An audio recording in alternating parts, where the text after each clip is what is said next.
Hola amigos, hoy vamos a hablar sobre la inferencia estadística, específicamente sobre los estimadores puntuales, de los cuales estudiaremos el EMB, que significa el estimador máximo verosímil, y los intervalos de confianza. El EMB, estimador máximo verosímil, el cual definimos como un estimador puntual que calcula un único valor para un parámetro desconocido con base a los datos muestrales de máxima probabilidad. Esto lo resolvemos de la siguiente manera. 1. Aplicamos la productoria a la función f de x a l de θ, en función a l de θ. 2. Encontramos la función de verosimilitud del logaritmo neperiano de l de θ. Y en el último paso 3 se maximiza la función y se despeja el parámetro. ¿Qué quiere decir con esto? Aplicamos una derivada parcial al logaritmo neperiano de l de θ calculado previamente respecto a θ. En nuestro primer enunciado tenemos: hallar el estimador máximo verosímil de la proporción de P en una distribución punto binomial. Calcular el valor estimado de P si el número de éxitos de la muestra fue 15 y el tamaño de la muestra fue 50. Por aquí tenemos nuestra distribución punto binomial. Previamente vamos a hacer un repaso de los pasos para calcular nuestro estimador máximo verosímil. En el primer paso tenemos la productoria. En el segundo calculamos el logaritmo de dicha productoria. Y en el tercero maximizamos la distribución. Ahora bien, aplicando los pasos tenemos: en el primer paso aplicamos nuestra productoria de la función distribución punto binomial. Luego, al desarrollarlo, nos queda el siguiente miembro: P elevado a la sumatoria de x sub i por 1 menos P elevado a la n menos la sumatoria de x sub i.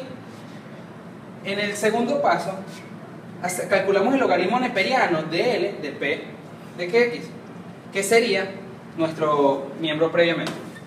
El logaritmo neperiano de P de la sumatoria de x sub i por 1 menos P elevado a la n menos la sumatoria de x sub i quedaría de la siguiente manera: el logaritmo neperiano separaría ambos miembros, quedaría el logaritmo neperiano de P, respectivamente se bajan sus potencias, más logaritmo neperiano del segundo miembro de 1 menos P, y respectivamente se bajan sus potencias, sería n menos la sumatoria de x sub i por el logaritmo neperiano de 1 menos P. Al ver que no podemos simplificar más, pasamos al siguiente paso, el paso número 3. Aquí es donde vamos a maximizar, que sería la derivada del logaritmo neperiano calculado previamente respecto a P.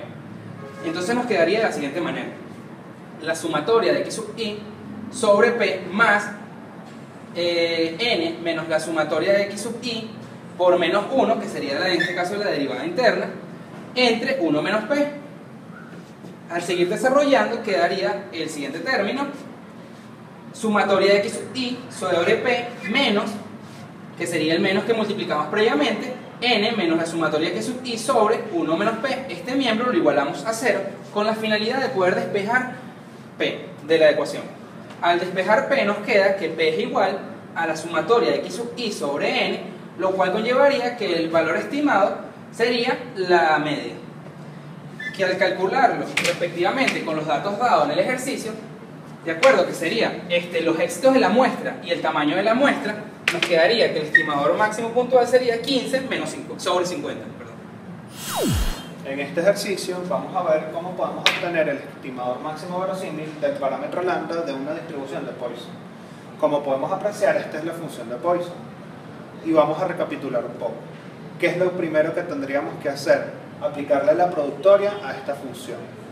Después de eso, lo que nos quede de ese primer paso, tenemos que aplicarle el logaritmo neperiano.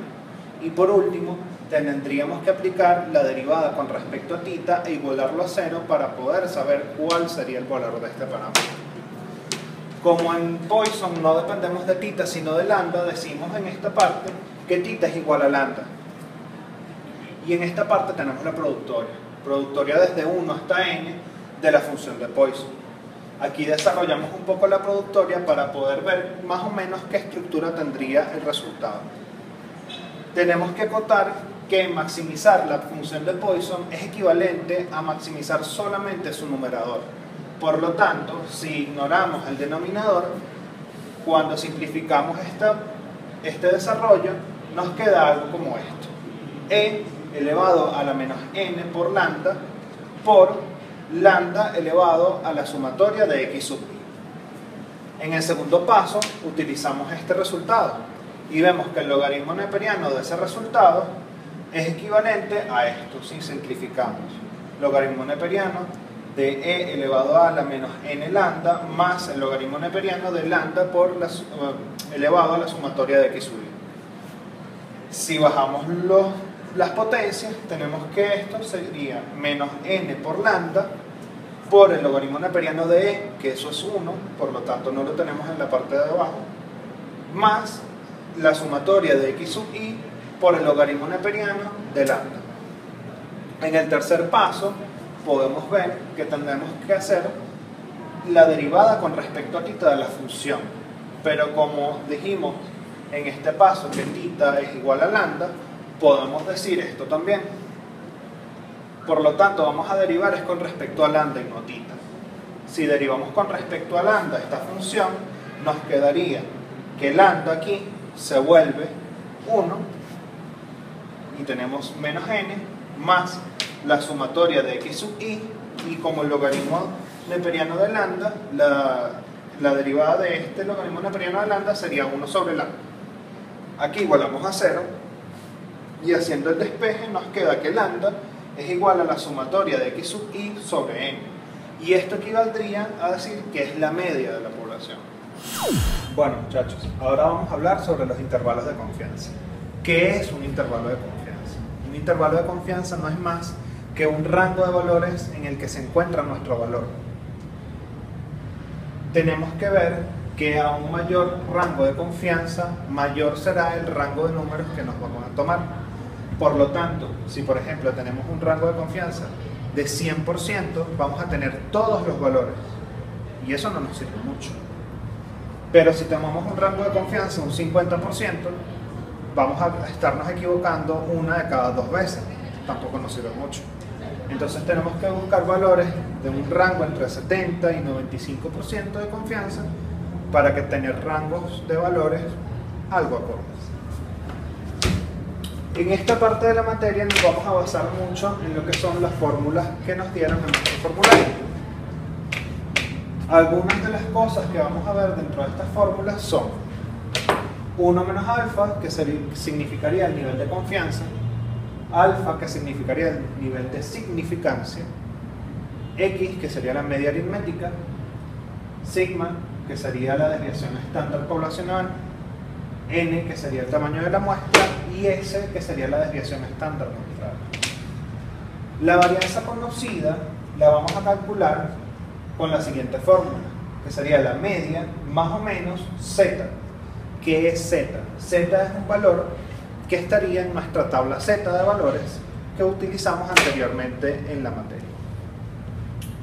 Por sigma entre la raíz del tamaño de la muestra. Para la varianza desconocida tendríamos que la fórmula es la siguiente: x, que sería la media aritmética, más o menos t. ¿Qué es t? T es un valor que vamos a sacar de la tabla t que nos dieron también en una materia. Estos valores serían n-1 y 1 menos alfa entre 2.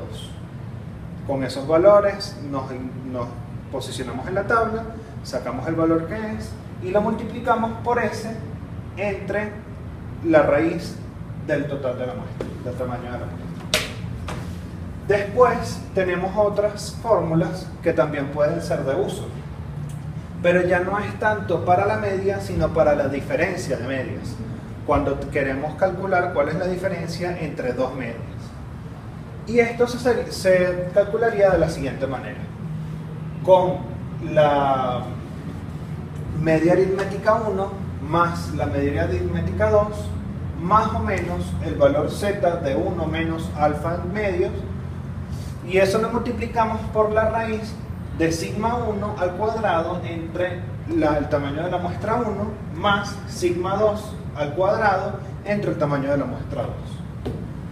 Para las varianzas desconocidas diferentes también tenemos una fórmula, que sería la siguiente: la media aritmética 1 más la media aritmética 2, más o menos un valor t, que lo sacaríamos de nuestra tabla, f, nótese la diferencia que ya no es n-1, sino un valor f. Ese valor f se calcularía con esta fórmula. Y el segundo valor, para hallarle el valor de nuestra tabla, sería 1 menos alfa medios.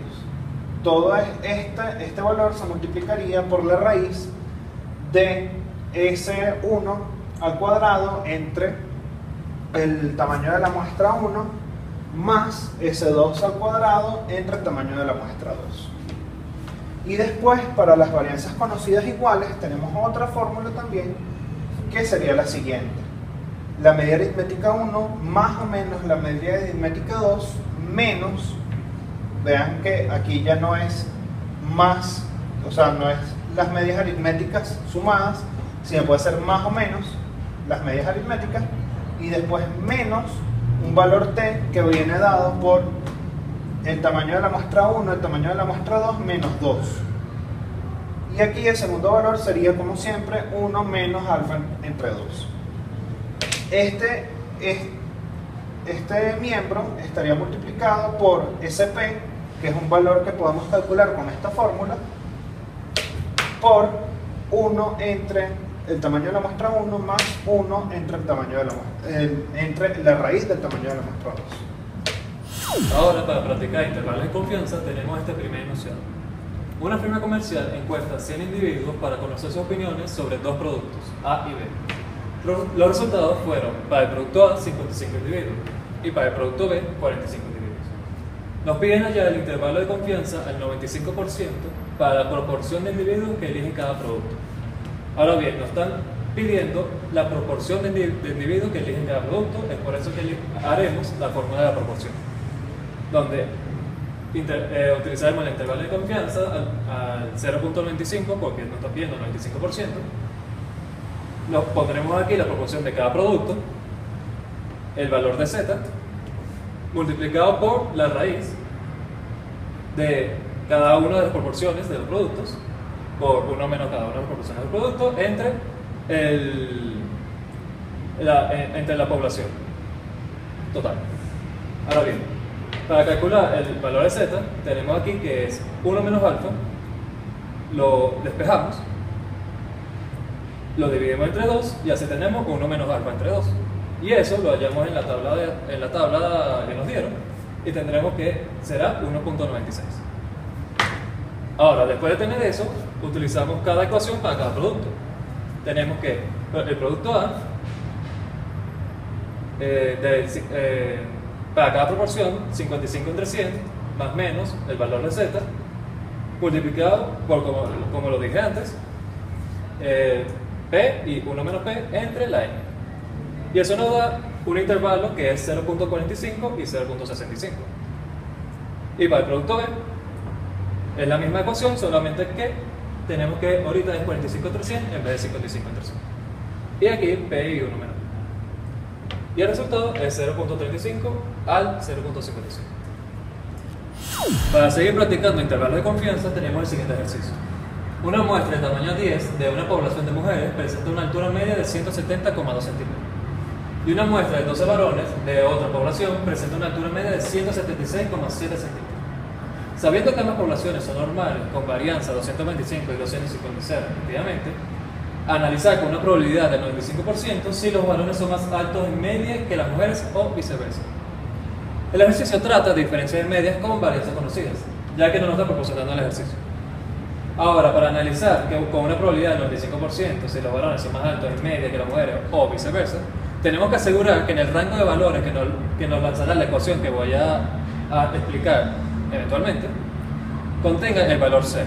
Si contiene el valor 0, podemos asegurar que la altura de las mujeres con la altura de los hombres son similares entre sí medianamente. Ahora explicaremos la ecuación. La ecuación empieza con la media de las mujeres menos la media de los hombres más menos el valor de z por la raíz de la sumatoria de las varianzas al cuadrado entre el número de individuos de esa población, de cada una población. Tenemos que la media de las mujeres son 170,2 centímetros menos la media de los varones, que es 176,7 centímetros, más menos el valor de z, que el valor de z es el mismo que hicimos en el ejercicio anterior, por la raíz de la varianza al cuadrado, que es 225, el de las mujeres, entre el número de habitantes de la población, que es 10, más la varianza de los hombres al cuadrado, 256, entre el número de individuos de la población de hombres, que es 12. Desarrollando, tenemos que el rango es de menos 207,56 hasta 194,56. Y así concluimos que este rango contiene el 0. Si contiene el 0, significa que las alturas de los varones con las hembras son iguales.